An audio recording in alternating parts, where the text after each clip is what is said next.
జరిగిన కథ. భార్గవ, సూర్య చెన్నైలో జాబ్ చేస్తూ ఉంటారు. ఒక అమ్మాయి ప్రమాదంలో ఉందని ఒక ఉత్తరం ద్వారా భార్గవ తెలుసుకుంటాడు. తనని సేవ్ చేయడానికి బయటికి వెళ్తాడు.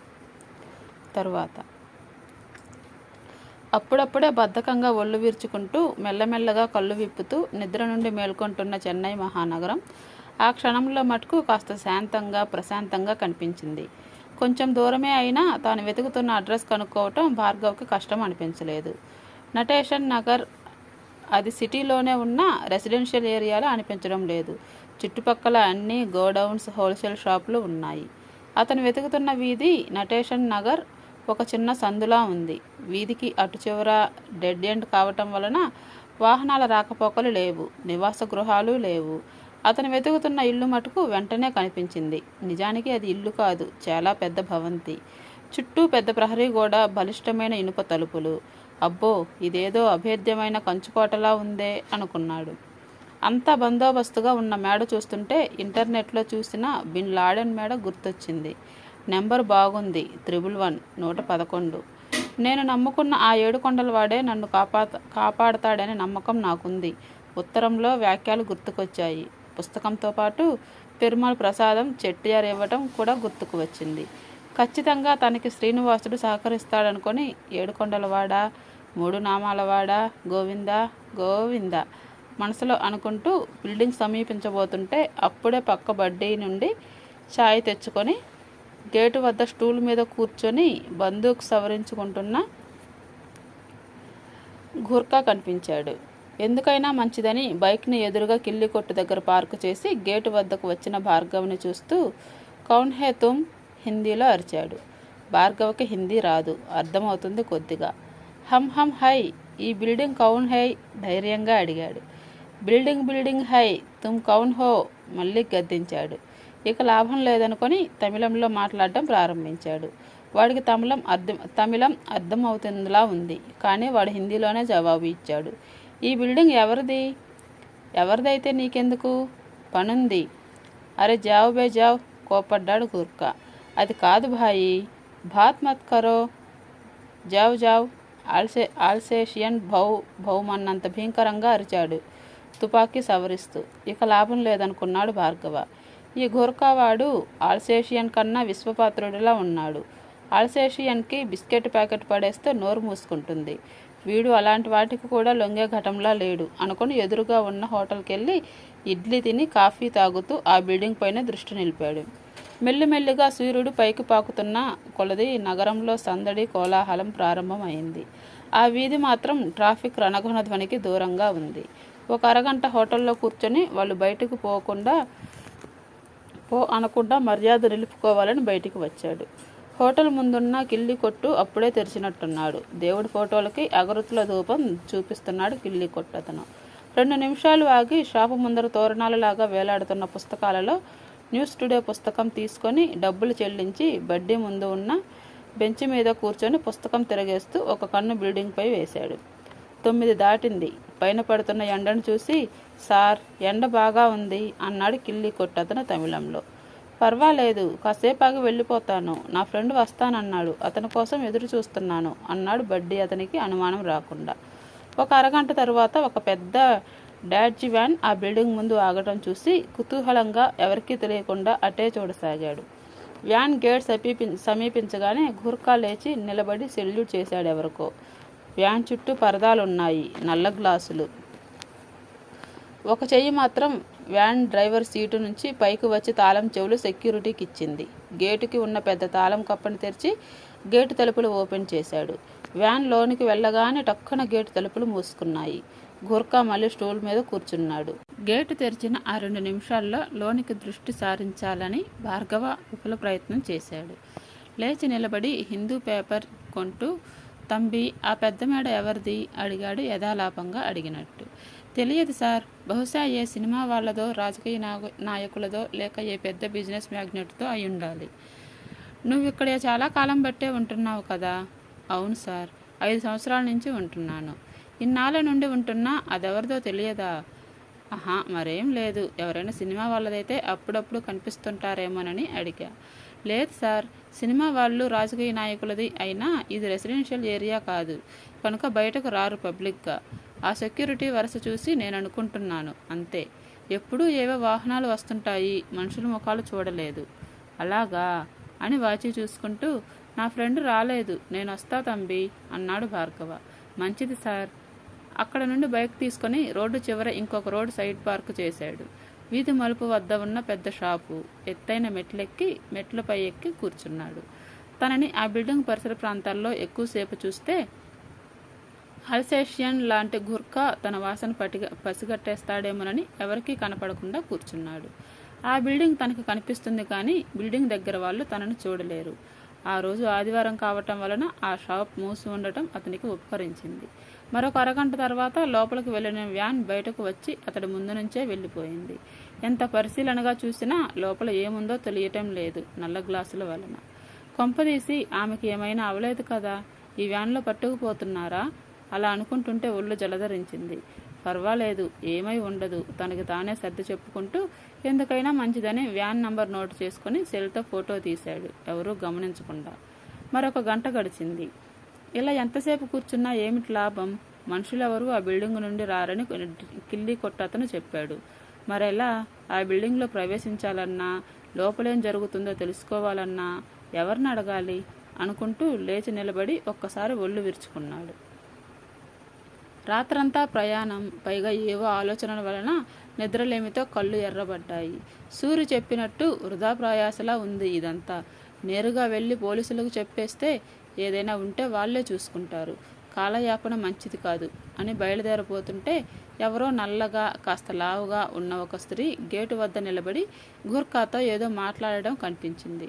ఆమె చేతులు తిప్పుతున్న పద్ధతి, హావభావాలు చూస్తే వాడితో ఏదో సరసమాడుతున్నట్టు ఉంది. గూర్ఖా వాడేదో కసురుకుంటూ ఆమె అందించిన తాళం చెవితో పెద్ద గేటుకి ఒక వారగా ఉన్న చిన్న తలుపు తెరిచి లోపలికి పో అంటున్నాడు సీరియస్గా. ఆమె ఏదో చెప్తూ నవ్వుతూ చెయ్యూపుతూ లోనికి వెళ్ళింది. వెంటనే తలుపులు మూసేశాడు. పోని గేటు ద్వారా చూద్దామంటే గేటుకు ఊచలు కాకుండా పూర్తిగా రేకుతో కప్పబడి ఉంది, పగడ్బందీగా కనిపిస్తోంది. ఆ ఇంటి వరుస చూస్తుంటే సూర్య చెప్పినట్టు ఏదో మాఫియా గ్యాంగ్దే అనిపిస్తోంది. గుర్ఖా లోనికి వెళ్ళిన స్త్రీతో మాట్లాడిన పద్ధతి, ఆ స్త్రీ గుర్ఖాతో వేలాకోలం ఆడుతున్న వైఖరి చూస్తుంటే ఆమె ఆ ఇంట్లో కాపురం ఉంటున్న వ్యక్తి కాదని, పని మనిషి అని అర్థమవుతోంది. ఒకవేళ పని మనిషి అయినా చిన్న తలుపులు తాళం చెవి ఆమె వద్ద ఎలా ఉంది? అంత బాహాటంగా ఎలా వెళ్ళగలదు? వ్యాన్లో వ్యక్తి కూడా తనే తాళం చెవులు ఇవ్వటం కనిపించింది. అంటే గుర్ఖాకి గేటు దాటి లోపలికి ప్రవేశించే అధికారం లేదన్నట్టు తెలుస్తుంది. ఆ బిల్డింగ్లో ప్రవేశించిన స్త్రీ ఆ బిల్డింగ్ వారికి బాగా సన్నిహితురాలై ఉంటుంది. ఒకవేళ ఆమె పని మనిషి అయి ఉంటే ఆమెను ఎలాగైనా బుట్టలో వేసుకొని ఆమె ద్వారా కొంత విషయం సేకరించవచ్చు. గుర్ఖా అంత సీరియస్గా ఆమె లేదు కనుక ప్రయత్నించవచ్చు అనే ఆశాభావం కలిగింది. అమ్మాయిలతో ఆడవారితో ఎలా ప్రవర్తించి వారిని మచ్చిక చేసుకోవాలో భార్గవికి వెన్నతో పెట్టిన విద్య లాంటిది కనుక ఏదో చిన్న ట్రిక్ ప్లే చేద్దాం అని ఆలోచిస్తూ కూర్చున్నాడు, ఆమె కోసం ఎదురు చూస్తూ. అరగంట తర్వాత ఆమె బయటకు వచ్చింది. వచ్చినప్పుడు చేతిలో ఏదో ఎయిర్ బ్యాగ్ లాంటిది ఉంది. గుర్ఖా ఏమడిగాడో ఏమో ఆ బ్యాగ్ చేత్తో పట్టుకుని దాంతో అతన్ని వాయించి తాళం చెవి అందుకొని నవ్వుకుంటూ ముందుకు నడిచింది. ఆమె సందుమలుపు తిరిగే వరకు ఆగి గుర్ఖా వాడి కళ్ళపడకుండా ఆమె వెళ్ళిన వైపు గబగబా నడిచాడు. ఆమె కొద్ది దూరం వెళ్ళి ఒక లాండ్రీ షాప్ వద్ద ఆగి లోపలికి వెళ్ళింది. తిరిగి వచ్చినప్పుడు చేతిలో బ్యాగ్ లేదు. ఆ లాండ్రీలో బిల్డింగ్ వాళ్ళ బట్టలేవో ఇచ్చినట్లుంది అనుకుంటూ రోడ్డు దాటబోతున్న ఆమెని అక్క అక్క అని పిలిచాడు. ఆమె ఆగి భార్గవ వంక నన్నేనా పిలిచావు అన్నట్టు చూసింది. నిన్నేనక్క, ఒక్క నిమిషం అంటూ ఆమెను సమీపించాడు. యార్ తంబి నింగల్ అడిగిందామె. నా పేరు శివ, ఇక్కడే ఒక కంపెనీలో పనిచేస్తున్నాను. పేరు మార్చి చెప్పాడు తమిళంలో. నన్నెందుకు పిలిచావు? ఏం లేదక్క, నేను ఇక్కడ ఇల్లు కోసం వెతుకుతున్నాను అద్దెకి, నీకు ఏమైనా తెలుస్తుందేమోనని అన్నాడు. నాది ఈ వీధి కాదు తంబి, చాలా దూరం మా ఇల్లు. అయినా ఇక్కడ దగ్గరలో ఏవి అద్దె ఇల్లు ఇచ్చే అవకాశం లేదే. అలా ఉంటాయనుకోను. ఇదంతా బిజినెస్ ఏరియా, ఎందుకైనా మంచిది. ఇంకెవరినైనా ఏ షాపు వాళ్ళనైనా అడుగు అని వెళ్ళటానికి విద్యుక్తురాలవుతుంటే అక్క, నా ఫ్రెండ్ ఒకతను ఇక్కడ నటేషన్ నగరంలో ఒక పెద్ద మేడ ఉందని, దానిలో ఒక పోర్షన్ అద్దెకిస్తారని వెళ్ళి కనుక్కోమని చెప్పాడు. నటేషన్ నగర్ ఇదే కదూ?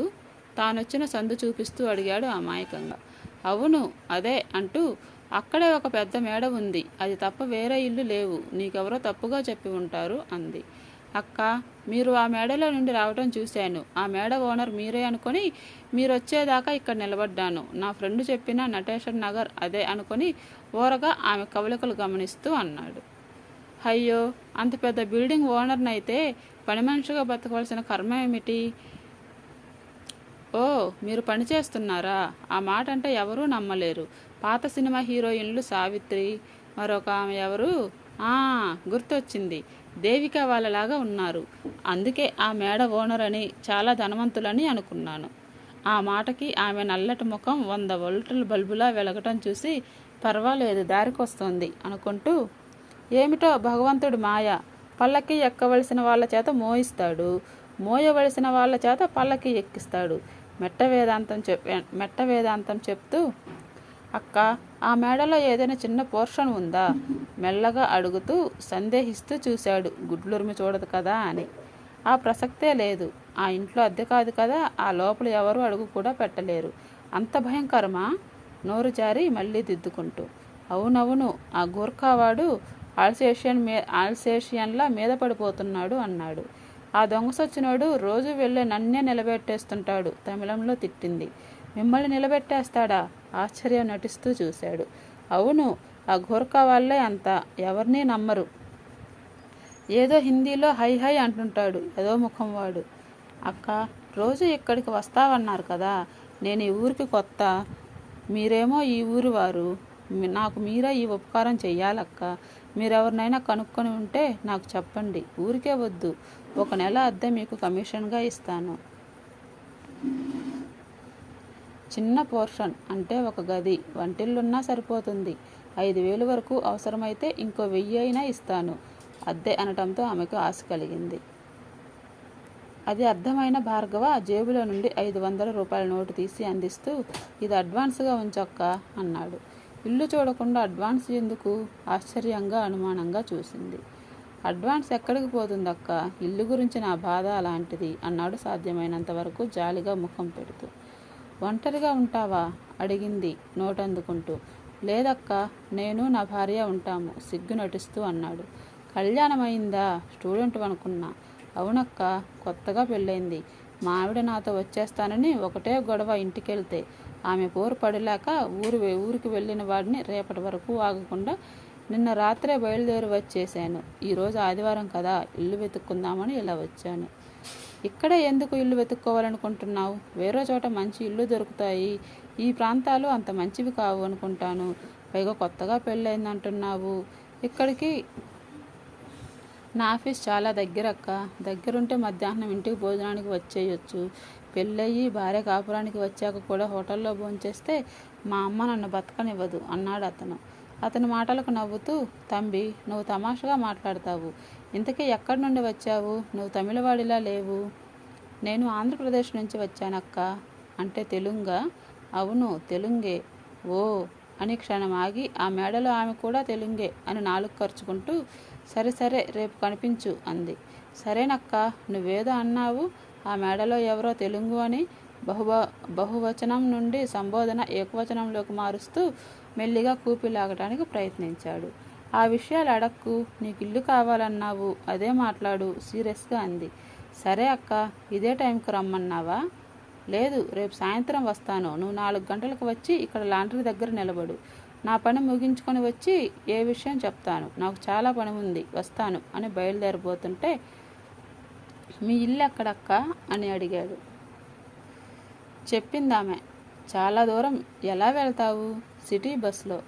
నేను అటే వెళ్తున్నానక్క. నీకు అభ్యంతరం లేకపోతే నా బైక్ మీద దింపేస్తాను. బైక్ మీద వెనకాల కూర్చోవటం భయం అయితే సిటీ బస్సులో వెళ్ళిపో. మా ఆయన అప్పుడప్పుడు బైక్ తెస్తుంటాడు, వెనకాల కూర్చొని వెళ్తుంటాను. అది కాదు కానీ. అయితే రా అక్క, నువ్వు అచ్చంగా మా పెద్దక్కలాగా ఉన్నావు. నన్ను నీ స్వంత తమ్ముడే అనుకో. చెన్నై లాంటి మహానగరంలో నీలాంటి మంచి అక్కని దేవుడు ఇచ్చాడనుకుంటా. కాకా పట్టాడు భార్గవ.